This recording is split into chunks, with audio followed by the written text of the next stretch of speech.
আপনারা আপনাদের মতো বলে গেলেই আমরা ওইটাই মেনে নিব, আর ওইটাই আপনাদের ব্যাদ বাক্য। এটা তো ভাই ঠিক না। আমরা তো চাই দেশটা ভালো চলুক, দেশে কাজ করার মতো অভিজ্ঞতা তো আমাদের আছে। তো এই হাসিনাও তো পদ্মা সেতু বানাইছে, মেট্রো রেল বানাইছে, আবার আমাকে 2400 পোলারে গুলি করে মারছে। তা হাসিনা কি আমি খালাম্মা ঘুমু সুমা দিমু? শেষ করবেন প্লিজ রবি ভাই, আমরা শেষ করব। ভাই আমরা দেখি, আমরা অনেকে অনেক ভাবে খুব সুন্দর করে গুছিয়ে কথা বলেন। কথা বলেন, আপনারা কথা বলার সময় খেয়াল রাখবেন যে এই কথার সাথে আমার যে প্রশ্নটা আমি উত্থাপন করছি, ওই প্রশ্নের যার বিরুদ্ধে করছি সেখানে আমার কোনো সম্পৃক্ততা আছে কিনা, অংশীদারিত্ব আছে কিনা। থাকলে সংযুক্ত হবেন, বলবেন না।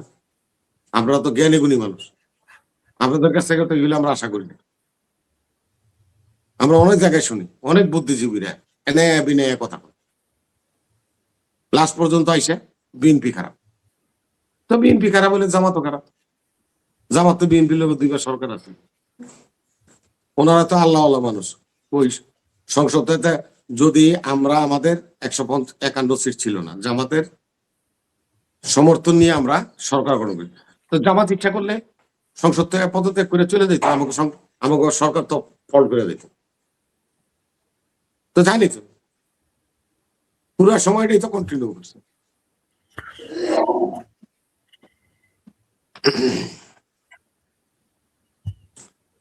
আমরা হ্যাঁ, আমি শেষ পর্যায়ে আসছে, আমারও একটু তাড়া আছে, এই জন্য আমি শেষ করে দেই।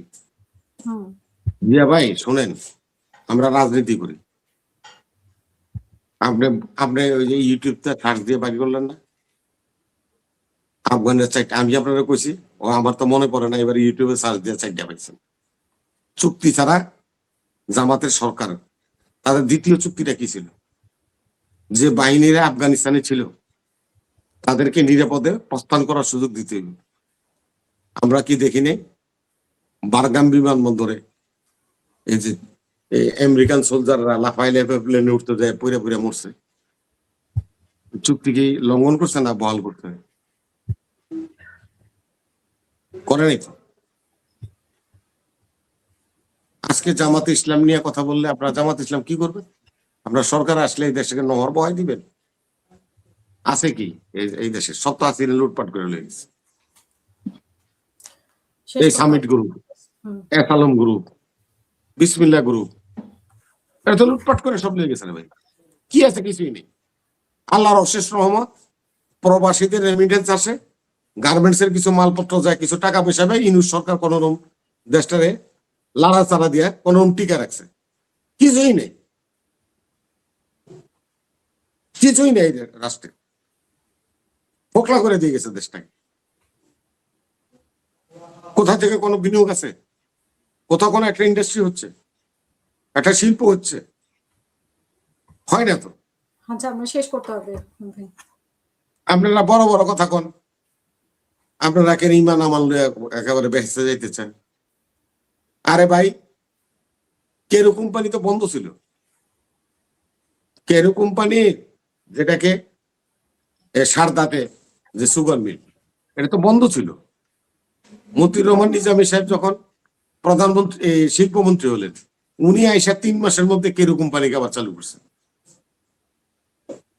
তো এখানে কি খারাপ? কি এটা উৎপাদন হচ্ছে না? এখান থেকে আমরা টাকা পাচ্ছি না, আর্নিং হচ্ছে না, সরকার চলছে না? আমি তো ওই জায়গায় যাবো না। এটাকে অন্যায় কাজ করছে নাকি? না, অবশ্যই না।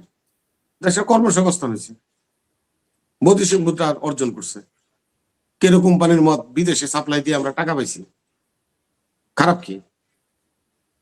নিজের বেলা হইলে সব জায়েজ, পরের বেলা হইলে জায়েজ না। শুনেন জিয়া ভাই, একটা গল্প শুনেন। শেষ করবেন? আমরা শেষ করব। হয়তো লাস্টে দিয়ে গল্পটা জিয়া বাইরে শুনে যায়। দুই বন্ধু, যে আমাদের দেশে তো বৈশাখ মাসে বা এই চৈত্রি মাসে গান বাজনা হয়, নাটক হয়, এই কি জানি যাত্রা হয়, অনেক কিছু হয়। তো দুই বন্ধু পাশের গ্রামে যাত্রা হইতেছে, যাত্রা দেখতে যায়। তো দুজনে খেতে খামারে কাজ করে, একটা হলো হিন্দু আর একটা হলো মুসলমান। তো যখন নাকি বাড়ির থেকে যাত্রা দেখার লেগে বাইরে হয়েছে, এই সময় বৈশাখের জ্বর স্টার্ট হয়েছে। জ্বর স্টার্ট হয়েছে, এমন জ্বর আরম্ভ হয়েছে পাশে একটা বড় বট গাছ আছে, ওটার মধ্যে কালীর ঘর আছে, মানে কালী দেবীর ঘর পূজা করেন হিন্দুরা। তো দুজন যায় ওই ঘরের মধ্যে ঢুকছে। আর সারা রাত বৃষ্টি হইতেছে, বাড়িতে পারে না, তো দুজনে ঘুমাইছে। তো কালী কতক্ষণ পর আইসা ওই হিন্দু ছেলেটারে স্বপ্নে দেয়, ওই তুই কারে লইয়া এখানে আমার আমার এই মন্দিরে শুইছস, তোর বন্ধু দিয়ে আমার দিকে পাও দিয়ে রাখছে। তখন ওই ছেলেটা চিন্তা করে যে যাই হোক দোস্ত মানুষ, আস্তে করে ঘুমটা না নষ্ট না করে পাউডা সরাই দিছে। ওই মুসলমান ছেলেটা তো ইচ্ছা করে করতেছে, তা আবার কতক্ষণ পরে পাও দিছে, আবার কতক্ষণ পরে কালি আইছে, আবার পাও দিছে, আবার কালি আইছে। তখন ওই হিন্দু ছেলেটা রাগ হয়ে কালি দিয়ে কয়, কলে খালি দেবী তোমার আমি মানি, খালি বারবার আমারে কও, ওই সারা কইতে পারো না। তা আমরা আপনাদেরকে মানি, এই জন্য আপনারা এই সমস্ত করার সুযোগ পাইছে, নাহলে কখনো কইতে পারতেন না। জি, অসংখ্য ধন্যবাদ। ধন্যবাদ। আমরা শেষ